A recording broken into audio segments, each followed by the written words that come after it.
As with all types of fishing, it's important to be versatile in your lure selection.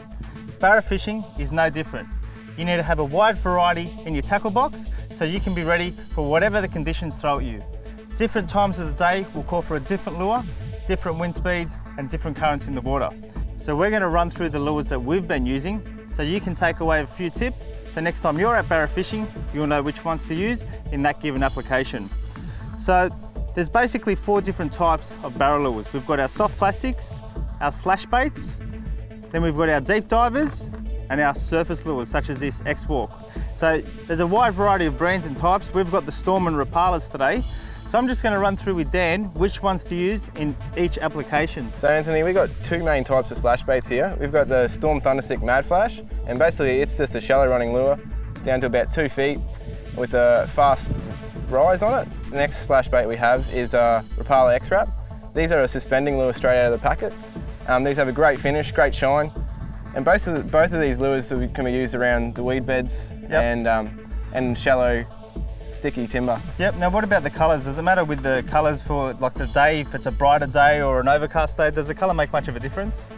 Just mainly with the water clarity. So with the more natural colours, we'll be using them around weedy areas with a lot of clear water. Yep. Whereas with the brighter colours, we'll be using them in the dirty water. Yep. So they stand out more. Yeah, and if you have a standing out lure in a weedy situation, then it sort of is out of place. So from what we found, barra are pretty territorial, so if something stands out, they'll come in and give it a whack. Yeah, that's it, mate. Okay, so then what about this deep diver, the deeper diving lures? When would you use that one? Basically we use that around the standing timber around Peter Faust Dam, but in the other dams we sort of fish it around the drop-offs.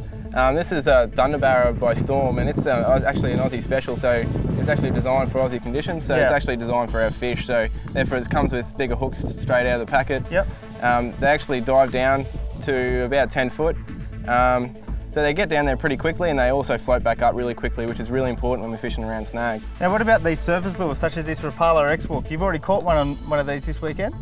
Yeah, mate. These are unreal lures, really. They walk the dog action through the top of the water, and basically the barra to see that shine, see that splash, and they just chase after it and nail it. It comes with pretty strong hooks straight out of the packet with a shore set on the back.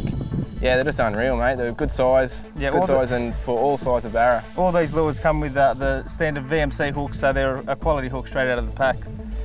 Now, what about the soft plastics here? So we've got 2 different types of soft plastics. We've got one which is a floater and this one with a weight in it. So what's the difference between the 2 and when would you use each?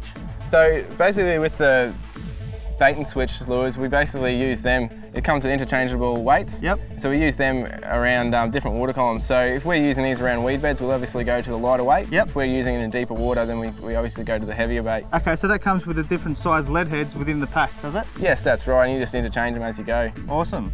Okay, and what about these ones? So these are actually suspending shades. So these actually sink only to about a foot below the surface, and as you twitch them they actually paddle off to side, okay. And they have a small paddle tail on them that'll actually wind. Now I notice these have the hooks on the top and the bottom. What's the reason for that? So the hook on the top and the bottom basically just increases your hook-up rate. Yep. Most of the time when fish eat these suspending shads, they actually engulf them all the way down, so having that hook on the top is a real bonus. So you get a top hook-up rate? That's right, mate. Awesome, no worries, thanks for that. Let's get back out there. Cool.